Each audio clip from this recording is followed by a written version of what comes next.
Good afternoon. I've learned a lot with Christine's case on New Orleans. It's fascinating. I myself, I studied in the Netherlands during the 70s and was really fascinated by the way they deal with this integration between waters and urban development. I would like to make you a question afterwards. Perhaps I could somewhat explain my point during this presentation. And the question is, to what extent the hard engineering solutions are definitely opposed to some resilient solutions and all those fascinating integrated landscape solutions given by the Netherlands colleagues. Because as far as I could understand, we are perhaps talking about two different scales, not only territorially, but also different scales of water flows. One is a major basin in the Mississippi basin. Another one is how to manage the internal basins. I talk about that because today I work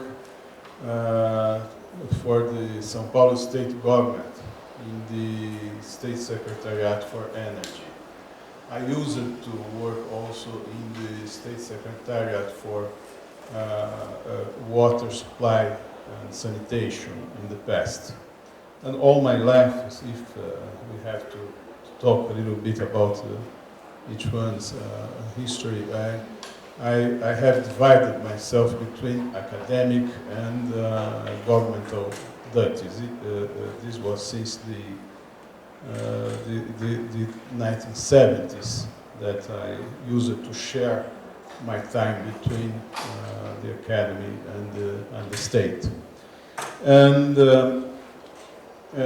today we are looking for solutions integrating the objectives of energy safety and water management, strategic water management in the state of São Paulo, and also with a special focus on the metropolitan region and on the region we call macro-metropolitan region that's formed by the metropolis of São Paulo itself and all the surrounding metropolitan areas. So I think we must face something that we call scale complexity. That is the dialogue between different scales. And we are some steps below you are in the case you just showed in New Orleans. Since we are not still in the point to formulate such a comprehensive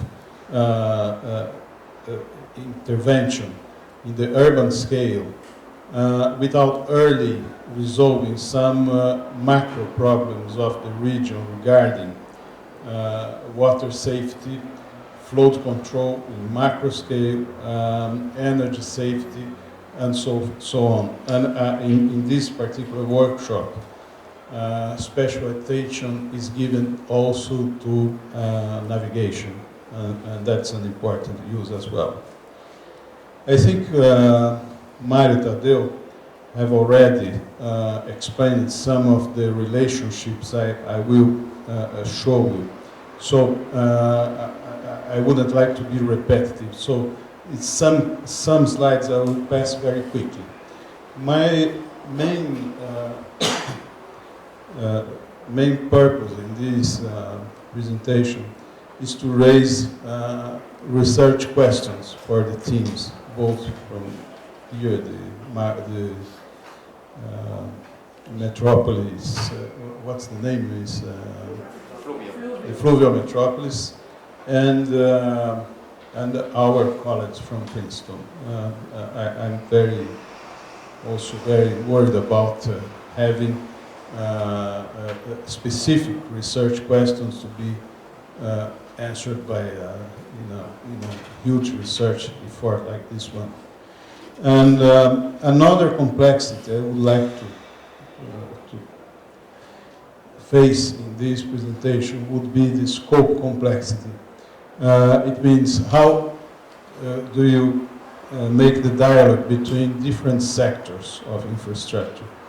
Because as far as the city becomes huge and complex, the cost of sector-based solutions raise too much.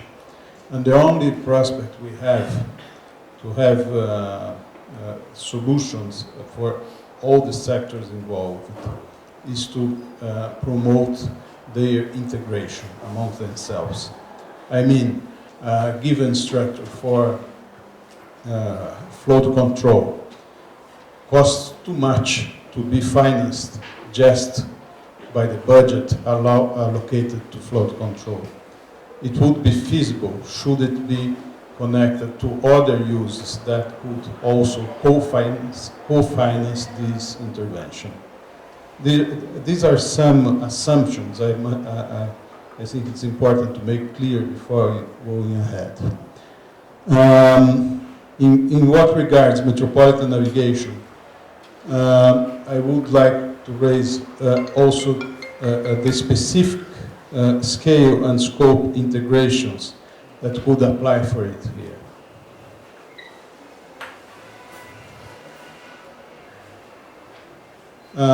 Please just interrupt me if something is too repetitive regarding what was already discussed here. But the state of São Paulo in South America is... Do you have a pointer or something like that? No. Okay. Mouse. The state of São Paulo is here in Brazil. And as you see, you have here this river. It's a very important river in the middle of the state, flowing from east to west. It's a different situation from New Orleans. It's an opposite one because you talk about a delta, and here we do not have a delta.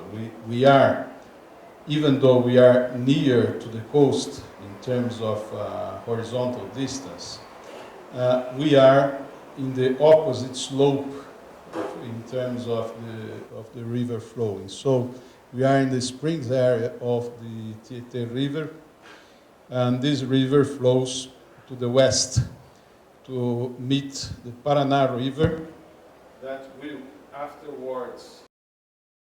This is also the main regional waterway we have in the state of São Paulo.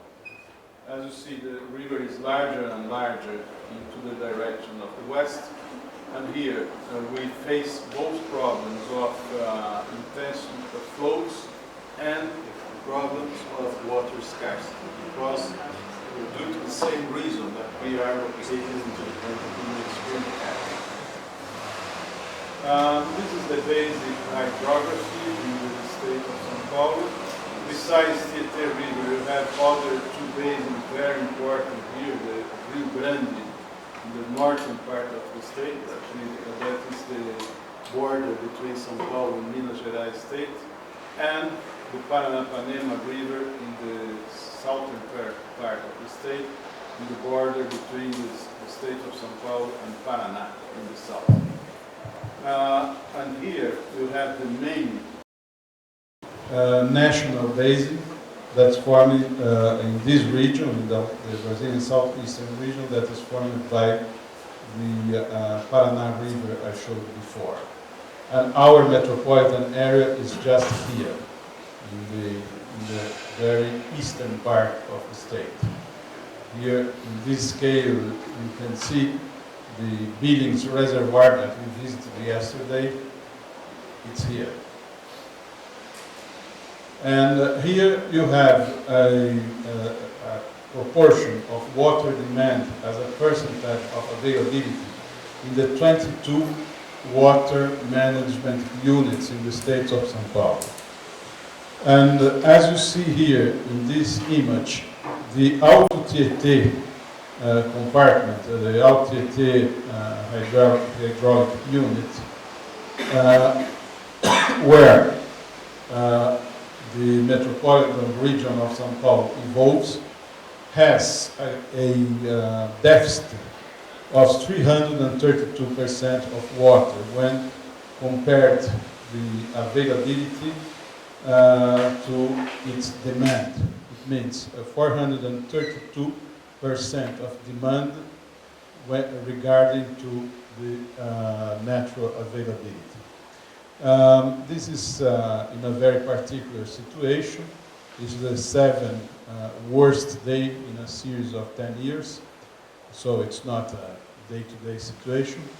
But anyway, it shows a complete disbalance between demand and supply that must be compensated by two ways, either by means of reversions from neighbor basins or by means of reservation, or by the combination of the two. That's what we do.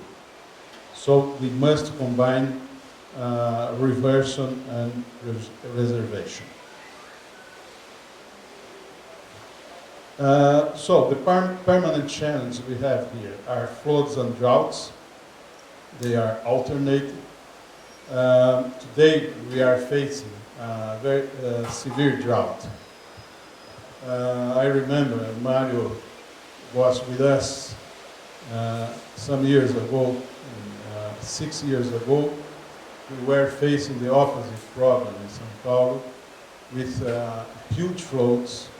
The same Cantareira system that today is shown in the newspapers as almost a desert was 100% full, and we at that time were operating to just float the water, leave it to the extra water should be released in order to keep the structures, the safety of the structures. So we alternate extreme problems of regarding water in a very short period.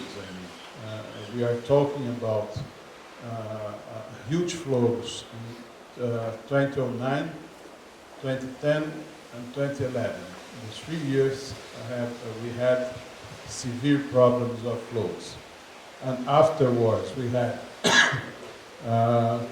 2012 more or less normal, 2013 to now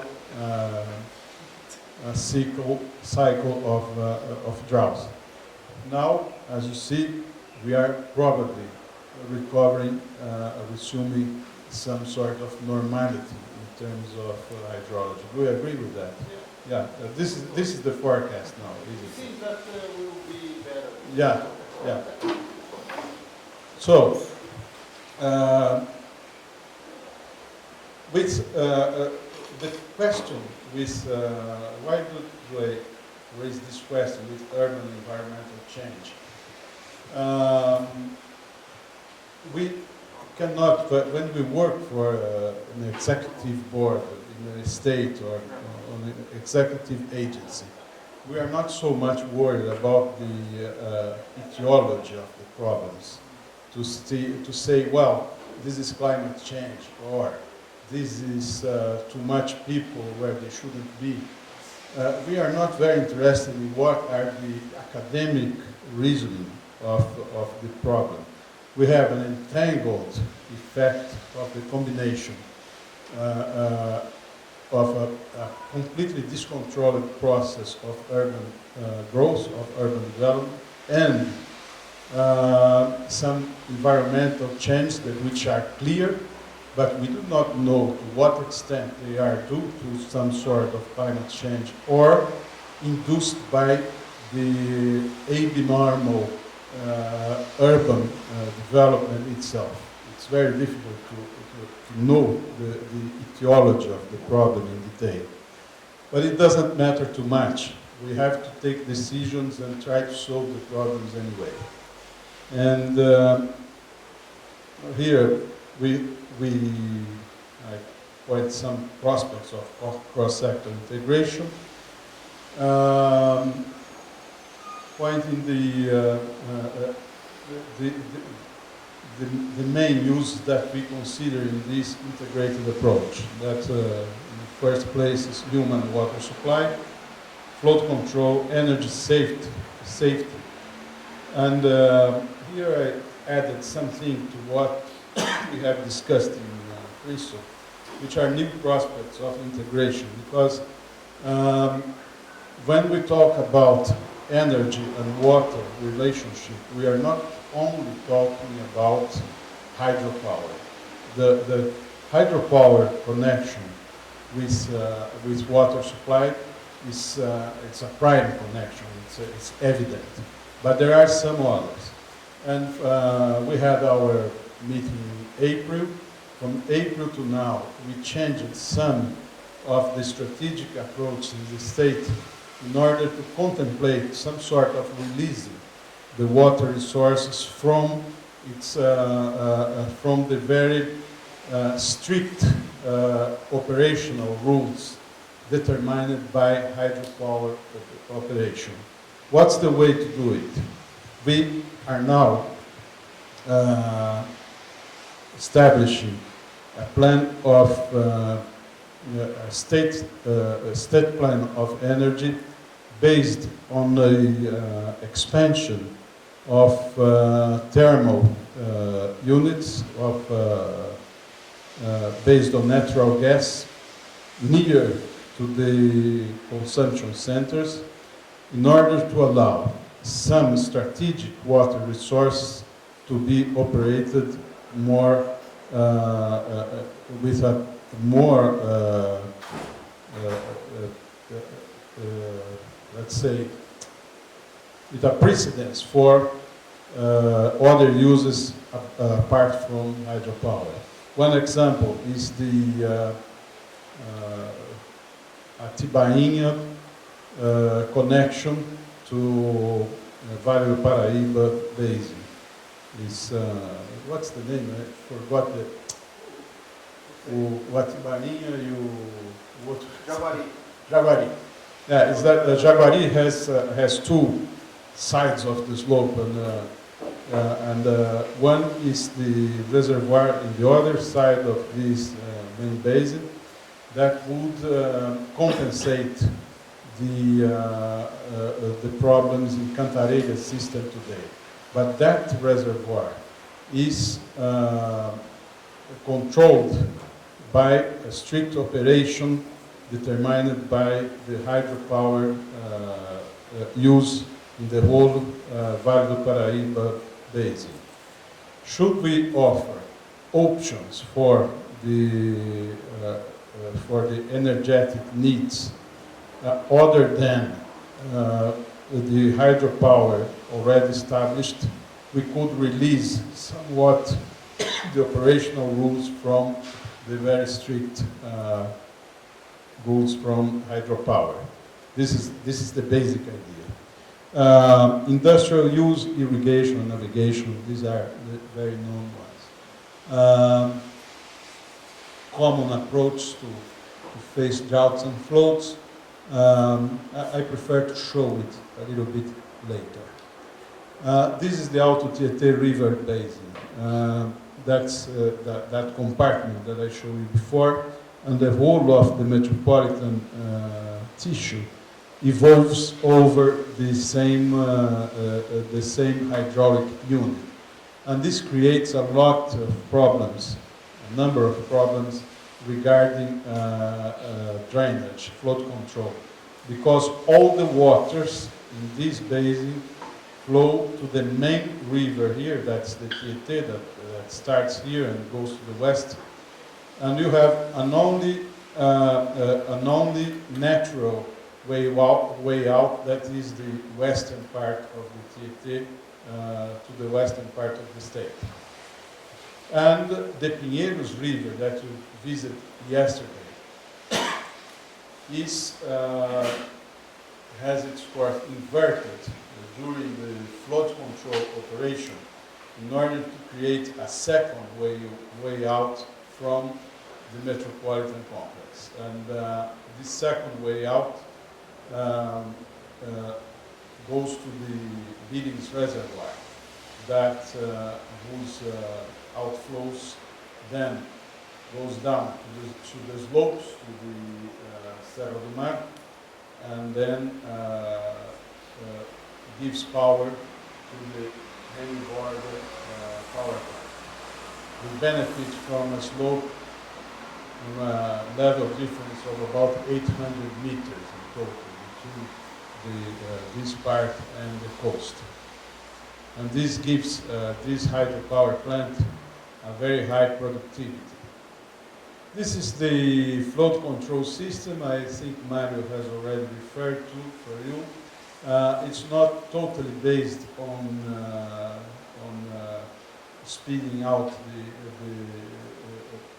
the waters, but also in some limits of flow regarding the contributing basins. It means that you could and should make combined interventions, including non-structural interventions in the contributing basins in order to observe the limits that are depicted here. So far, the basic solution and the very cheap solution found by the state and the municipal governments was the development of the pounding of detention ponds. This is a cheap solution, but it's not a good one in terms of landscape. We could have the same effect of restraining the waters in the contributing basins by means of much more creative solutions, such as that landscape control or canals, etc. The only restriction is that the goal, the target of the flows, the maximum flows should be respected. Here, I told you before that we are now in the state considering, in terms of water resource planning, much more than the metropolitan region itself, what we call the macro-metropolitan region. These are the boundaries of this macro-metropolitan region. And it includes the metropolitan regions of Campinas, Baixada Santista, the new one recently created in Vale do Paraíba, and also the still even recently created Sorocaba metropolitan region. So we have a complex of urban concentration that's really huge. But if on one hand it's complex to deal with such a huge concentration of people and urban developments, on the other hand, you have much more chance to combine water availability between the compartments that form this region, because you do not have drought all over the region. At the same time, you don't have floods all over the region. You could compensate these availabilities, and this, the whole idea of this new scale of planning is that. These are the macro-metropolitan connections in hydraulic terms, and the main reversion we have to the metropolitan area is water taken by the now famous Cantareira system in the region of near to the Campinas metropolitan region, in what we call the Piracicaba, Capivari, Jundiaí region. And the connections I referred before is going to take place between these two systems, the Jaguari Jacareí, in the side of near to Campinas region, and the Jaguari. The problem is that they repeat the name, is another Jaguari, by the side of the Paraíba do Sul. And these two reservoirs will be connected, interconnected to give more safety to both of them. Another work that's already starting to work is a connection between Rio Grande here and the system, the Alto Tietê system here, the Taia Superba Reservoir, this connection here. And this is particularly important for the metropolitan waterways because it has the same, it follows the same line of one of the canals designed in this plan. Here is the float control system. I would not take too much time in that. It's just to show you that the float control, together with the reversion of the main Tietê River, is one of the main sources of water for the Henry Gordon plant that you are probably visiting tomorrow, isn't it? Okay. So. Tomorrow. Oh, okay. Tomorrow. Yesterday. You've been there. I thought it was the opposite. And so tomorrow you will going to visit the pumping station, Traição. It's a pity because Pedreira is much larger than Traição. Traição raises the water 5 meters, and Pedreira raises it 25 meters. It's much higher. But anyway, they are similar. They are similar. And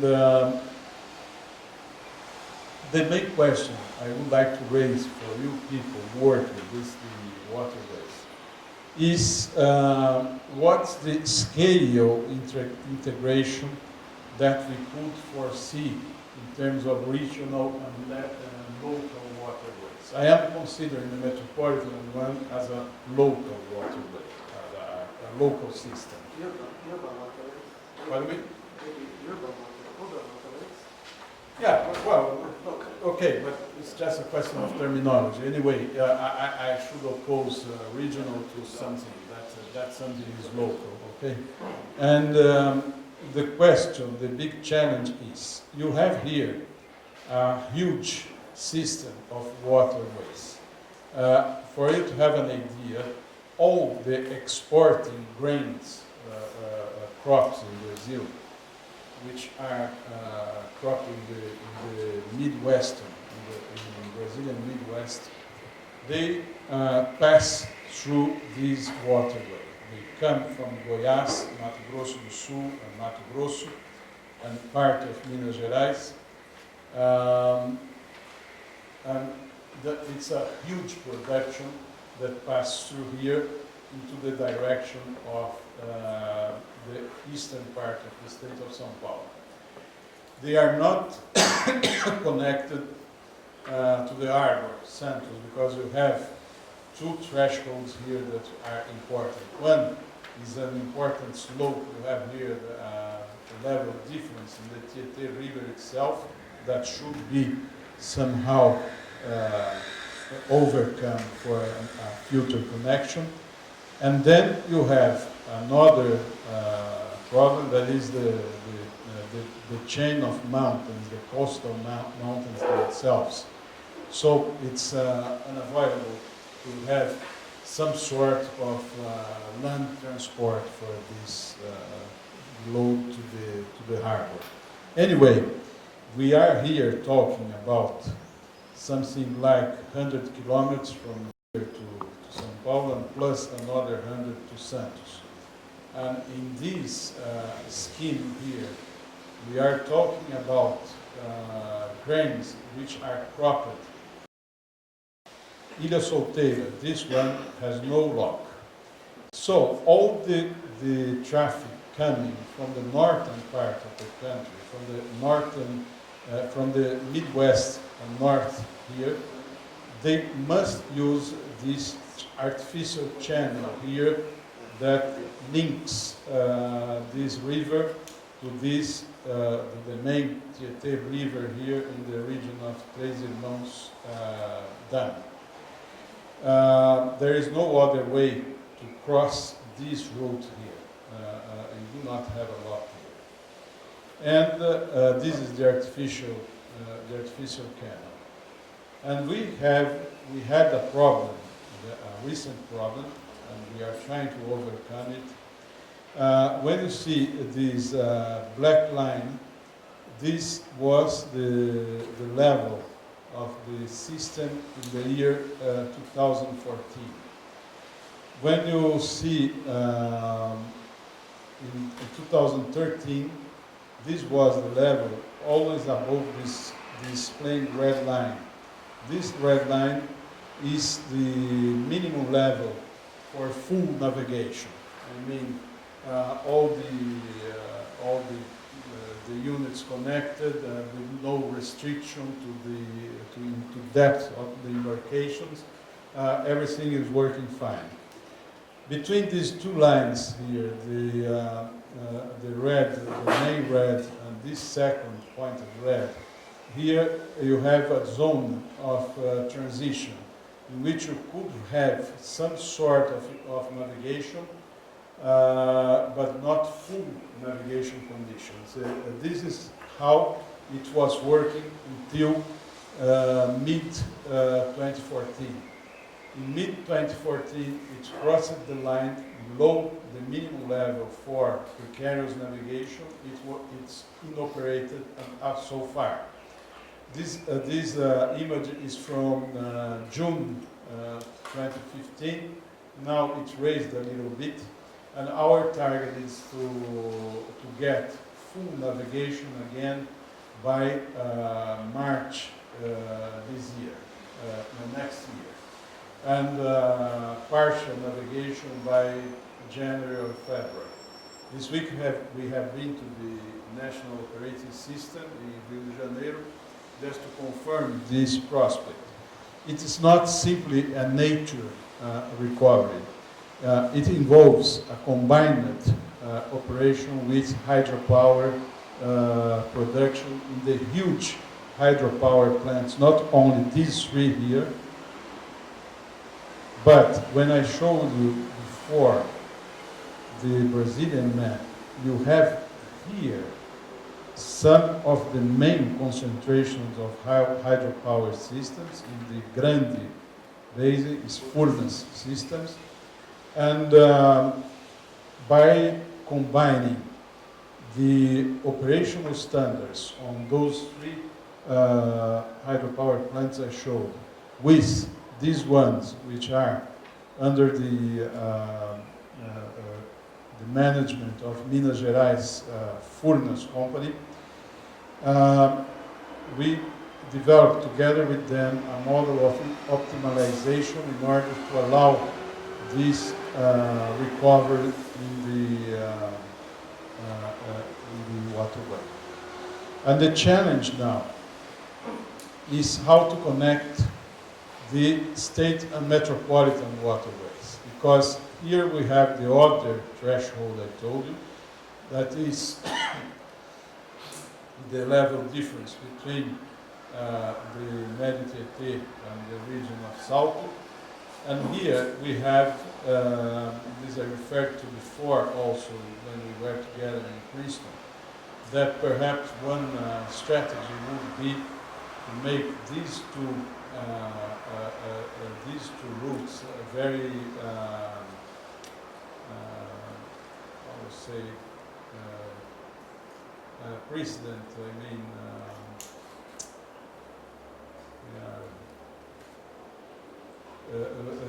this should be the first in terms of priority, you know. And sometimes the word in Portuguese is not clear. No, yes, and this is more difficult because I think that you know, it's exactly the same. It's the priority given to these green lines here in order to allow a possible prospect of connection with the state system. This would be very good for some of the loads which are transported here. And another critical node for the internal system is the Tietê Pinheiros reading. I think you have a lot of information in that. Alexandre has a lot of work in it. And there is a critical problem of hydraulic balance in the Billings Reservoir. Today, it is in an unstable situation of equilibrium. It's not totally balanced. It's an unstable balance because you have the emergency uses for water supply, including the Rio Grande new system for the Alto Tietê. And when you make the water balance, we have some deficit here in the system, the reservoir, the Billings reservoir system. Therefore, in our opinion, this connection, the pollution of this water and the recovery of a stable system of pumping, of reversing here, is a precondition to recover the hydraulic balance in the Billings reservoir. And as I told you before, we are working with, today I'm working with the State Secretariat of Energy. We are working together with our colleagues from water supply and sanitation in order to make an integrated system. Here, combining depollution, improving the water supply for urban use, and also to raise the power generation in Henry Border. For you to have an idea, the Henry Border Power Station has an installed capacity of around 900 megawatts. It's 890, something like that.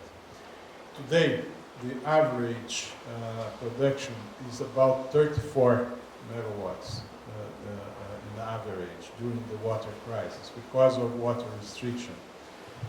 And with this project, we would like to improve simultaneously flood control, water availability, and also the energy safety in the metropolitan region by giving the Henry Border system a more comfortable situation regarding its installed capacity. Besides that, in the line I told before, that we should not be strictly dependent on the hydropower use. We are also developing an important thermal electricity park here, more or less in this region. There is one plant already working, that's an old one, and we are improving it with some new plants in order to give some backup capacity to the whole system. I know that these remarks contrast a little bit with the fascinating slides we could see about the case of New Orleans. And really, I've been fascinated by that. And as an architect, in spite of everything, I'm still an architect. And I would like to see such an integrated approach as a precondition to solutions like that take place here. I consider it would be completely naive to try a similar approach here before approaching the very structural problems that affect the combined use of the urban waters and the regional waters here in São Paulo. And to finally, I put some questions that I could leave here for further discussion. That's the hierarchy of water uses. And this is, I think, is important to enlighten again that navigation is not a priority use in terms of of the hierarchy of water use. And when we are talking about a regional system in which human water supply, flood control, depollution, and energy safety depend on the correct management of water resource, we are not to be illuded that navigation would take a precedence regarding these other uses, because these are naturally more important for the safety and for the sustainability of the whole complex.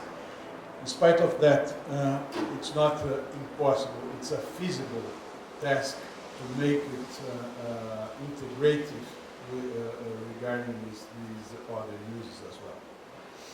And this is what I mean when I talk about hierarchy of water use. Structural connections to state waterways is the challenge of scales, and the priority in segments, on segments that are able to immediately fulfill the preceding requirement. I mean, if you have the design of a whole system of waterways, we should perhaps prioritize some of them in order to make this integration.